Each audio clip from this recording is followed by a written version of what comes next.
Saint-Jean-sur-Richelieu. Avez-vous déjà visité l'église Sainte-Marguerite de Blairfindie et son presbytère? Ceux-ci ont été construits en 1801 dans ce qui est devenu aujourd'hui le secteur l'Acadie de Saint-Jean-sur-Richelieu. Ils sont reliés par ce qu'on appelle un chemin couvert. Notons d'ailleurs que le presbytère est classé immeuble patrimonial. Saint-Blaise.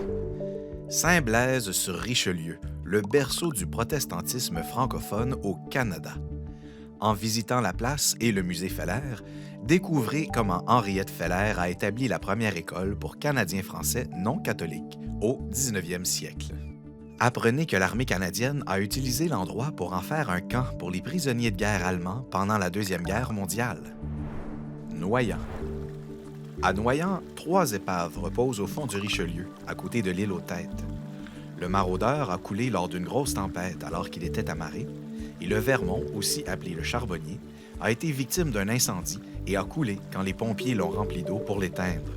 La Nailer, une barge, a aussi été victime d'une tempête alors qu'elle était amarrée. Saint-Paul de l'île aux Noix. Le fort Lennox a été érigé entre 1819 et 1829 par les Britanniques pour protéger la colonie d'une invasion américaine. Ce lieu historique a eu différentes vocations. Il a servi de prison pour les patriotes en 1837, d'école de réforme pour jeunes délinquants et de camp pour des réfugiés juifs allemands pendant la Deuxième Guerre mondiale. Aujourd'hui, c'est un musée ouvert au public. Mont Saint-Grégoire. Ce caveau abrite la dépouille de Sir John Johnson, un loyaliste convaincu né aux États-Unis qui est resté fidèle à la couronne britannique pendant que son pays faisait la Révolution pour devenir indépendant. Il fuit pour s'installer au Canada afin d'échapper à l'emprisonnement en raison de ses convictions. Sir Johnson a acquis en 1795 la seigneurie de Mont-Noir, là où on trouve aujourd'hui Marieville, Sainte-Brigitte d'Iberville, Saint-Alexandre et Mont-Saint-Grégoire. La Colle. Voici le site patrimonial de l'église d'Odelltown. Durant la rébellion des Patriotes de 1837-1838, l'église a été témoin d'un affrontement entre les Patriotes et les Loyalistes. L'ensemble est digne d'intérêt. On y retrouve l'église, achevée de construire en 1825 et dont l'architecture est représentative des églises protestantes. Les anciennes écuries, quant à elles, permettaient à l'époque aux fidèles d'abriter leurs chevaux pendant l'office religieux. Venise en Québec. Venise en Québec, paradis pour les ornithologues. Elle se situe dans le corridor de migration de bien des espèces d'oiseaux. Et la baie Missisquoi attire des oiseaux limicoles, soit des oiseaux de rivage qui s'alimentent sur les plages et les eaux vaseuses. On peut y observer le bécassin à long bec et dans le sentier accessible par la route 202, on trouve la paruline des pins, le grand-duc d'Amérique, la chouette rayée, la citelle à poitrine rousse ou encore la mésange bicolore. Saint-Alexandre. La paroisse de Saint-Alexandre a été fondée en 1851. Elle doit son développement en bonne partie au passage du train dès 1864. Comme il n'y avait pas de gare à Sabrevois ni à Saint-Sébastien, c'est à Saint-Alexandre que les marchandises étaient livrées.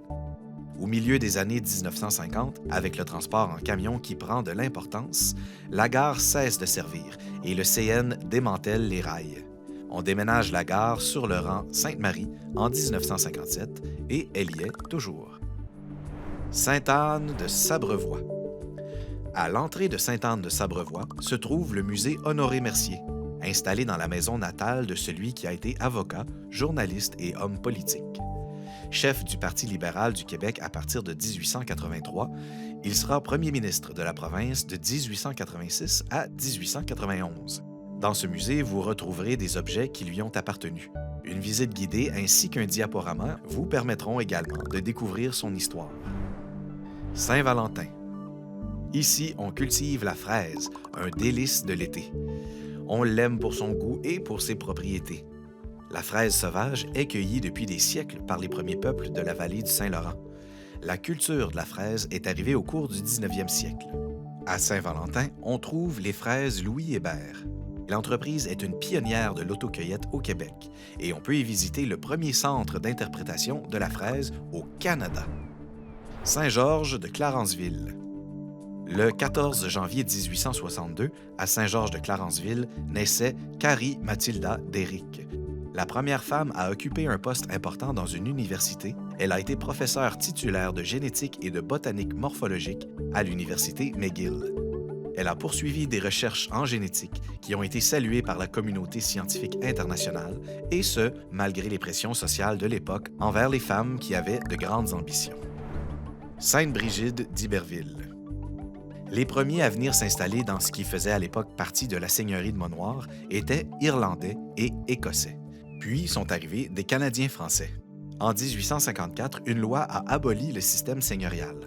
Sainte-Brigide d'Iberville a alors cessé d'être une paroisse pour devenir une municipalité.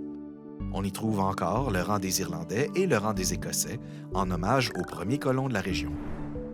Saint-Sébastien. C'est en 2011 que Saint-Sébastien a abandonné son statut de paroisse pour accéder à celui de municipalité. Avez-vous pris le temps d'observer les armoiries de la municipalité de Saint-Sébastien? C'est un dessin de Mme Frida Zitzke qui a été choisi en février 1988 et qui représente un moissonneur portant sa faucille sur l'épaule. Il est entouré de gerbes de blé, la culture d'autrefois, ainsi que d'épis de maïs, la culture actuelle. Henryville. Le village de Henrysburg a été établi en 1815 par le notaire Edmé Henry. L'endroit a ensuite pris le nom de Rivière-du-Sud, puis celui d'Henryville, que la municipalité porte toujours. Voici ce bâtiment magnifique qu'est l'ancien couvent de Henryville. En 1854, Joseph Gariepi offre un lopin de terre pour qu'on puisse y construire un couvent pour dispenser une instruction élémentaire aux jeunes filles. Une telle chance n'était alors possible que dans des villes lointaines. En septembre 1862, le couvent de Saint-Georges d'Henryville voit le jour et il restera en fonction jusqu'en 1975.